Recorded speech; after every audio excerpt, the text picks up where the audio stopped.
Seja muito bem-vindo e muito obrigado desde já. Por nada. Eu que agradeço pelo espaço. Antes de iniciarmos o nosso bate-papo, que vai ser bem especial, a todos que estão entrando na live, eu vou fazer uma apresentação rápida da nossa convidada, que é psicóloga hospitalar, com formação pela UNIT. Também trabalha há 2 anos em um hospital privado aqui em Maceió. Atua nas UTIs, enfermaria, emergência, equipes de psicologia, que fica em todo o hospital, mas a intervenção maior é nas UTIs. Faz também atendimento psicológico a um grupo específico e também a psicologia perinatal, que ela vai explicar um pouco melhor, que também é bem importante isso. E também, Elisângela está fazendo atendimento online devido a esta pandemia. Seja muito bem-vinda, mais uma vez, muito obrigado pelo espaço, por esta conversa, por este bate-papo tão importante de um assunto que pouco será debatido, que por vezes poderá ser até esquecido, que é a saúde de quem cuida da saúde. E desde Exato. já iniciando a live, Elisângela, eu queria que você falasse um pouquinho de como está sendo o seu trabalho atualmente, diante desta pandemia. Certo. Ok. Boa noite a todos que estão participando.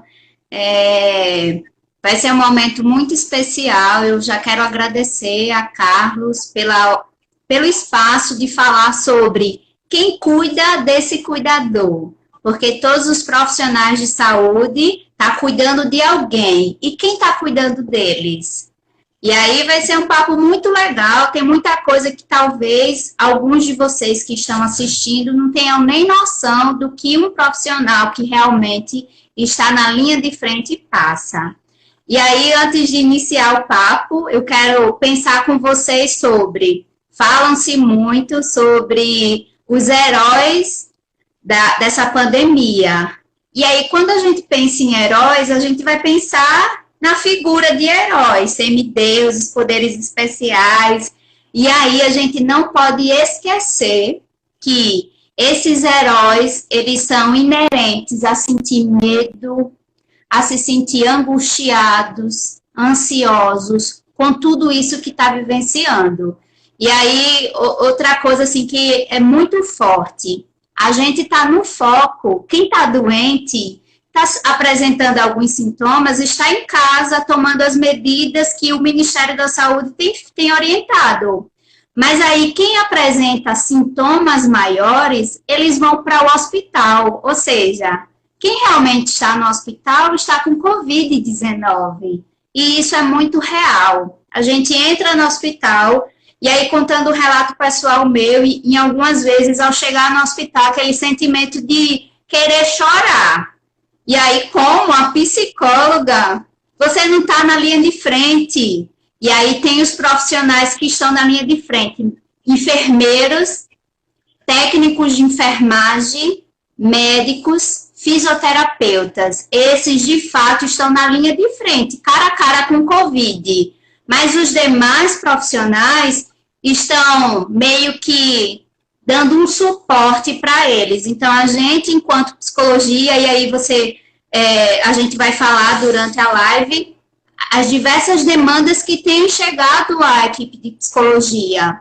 E aí a gente também está sentindo os mesmos sentimentos e emoções que eles sentem. E agora? Mas a gente tem que estar bem para cuidar do outro. Então, assim, é muita coisa que acontece no ambiente hospitalar. E aí eu escolhi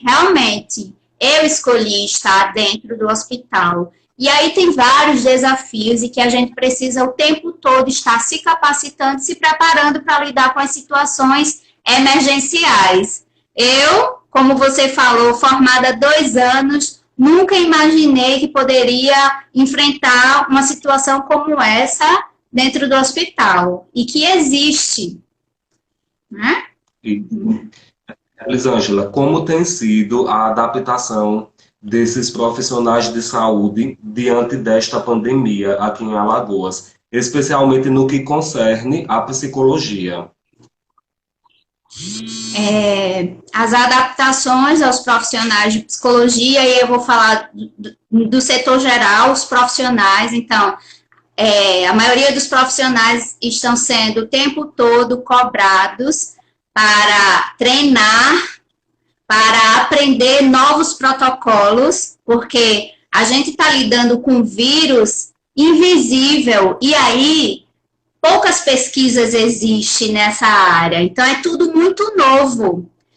E para a gente, psicologia, eu cito o Conselho Federal de Psicologia, que em 2018 lançou a resolução que o psicólogo pode atender via online, e aí hoje, frente à pandemia, as adaptações que eu, enquanto psicóloga, e a minha equipe e a equipe que eu participo tem feito pacientes com Covid possíveis de atendimento, a gente atende por telefone, a gente faz o acompanhamento junto com o assistente social aos familiares, e os pacientes que são possíveis de atendimento, a gente está atendendo presencial, continua. Sim, o hospital não pode parar. Uma coisa que é muito importante é lembrar que casos de AVC têm chegado, casos de outras doenças, outros diagnósticos têm chegado, pessoas também têm morrido sem ser de Covid, pessoas também estão internadas sem ser sintomas de Covid, e a gente, enquanto assistência, precisa continuar. Muito bem, verdade. Quais os impactos que esses profissionais de saúde devem sentir pós a pandemia? Na verdade, já estão sentindo. Na verdade, estão sentindo. E aí, sintomas de ansiedade, depressão, exaustão física, por quê? Estudos têm mostrado, e a gente vê as evidências em sites confiáveis, em jornais também confiáveis, que o número de profissionais infectados tem aumentado. Com esse número de profissionais que tem aumentado, eles precisam se afastar. Quem está na equipe é sobrecarregado. Então, se eu cumpria um plantão e uma colega se afastou, eu preciso cumprir 2 plantões. Então, a exaustão física. Tem uma síndrome que se chama síndrome de burnout, que aí estudos comprovam que os profissionais mais afetados na síndrome de burnout vai ser os profissionais de saúde, porque eles têm uma sobrecarga maior. Um profissional que trabalha no hospital, ele trabalha no hospital X de manhã, à tarde ele dá outro plantão e à noite dá outro. Então, a maioria dos profissionais de saúde são sobrecarregados. Verdade. E é bem difícil mesmo para esse pessoal, para todos da saúde que estão atuando nisso, porque muitos estão longe de casa. Na verdade, tem alguns, na verdade todos, não podem ter esse contato com a família, porque estão diretamente ligados ao invisível, que é bem visível no meio hospitalar. Então, é bem preocupante isso, principalmente na saúde mental desses profissionais. Por isso, esse bate-papo ele vai ser bem esclarecedor diante disso. E eu já pergunto novamente, já faço outra pergunta. Quais os cuidados que eles estão tendo quando retornam para casa? Os cuidados, né? Então,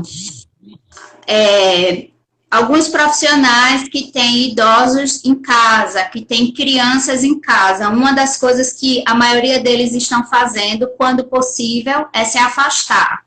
Então, a gente vê muito sofrimento de profissionais que precisam deixar os seus filhos, e aí é com lágrimas nos olhos que eles falam isso, é com sentimento de dor, porque está trabalhando e não pode ver os seus filhos, está trabalhando e não pode ver o seu pai, sua mãe, sua avó. Então, assim, isso é algo que tem trazido muito sofrimento para os profissionais. E aí, outro cuidado que a gente tem é chegar em casa, saiu do hospital, chegou em casa, tem uma áreazinha suja, até orientações dadas pelo Ministério da Saúde. Deixa uma áreazinha suja, onde você vai deixar seu sapato, essa roupa que você usou para ir ao hospital, tira e lava em outro local, que não se misture as roupas de quem mora com você, medidas de não comer com o mesmo talher, o mesmo copo, usar os mesmos utensílios. Então, assim,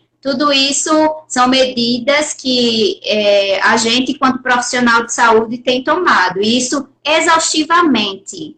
É chegar em casa, fazer tudo isso. É chegar em casa e, se possível, já vai tirando, deixando no local, tomar um banho, sempre. Diariamente, esses são os cuidados que a gente tem tomado.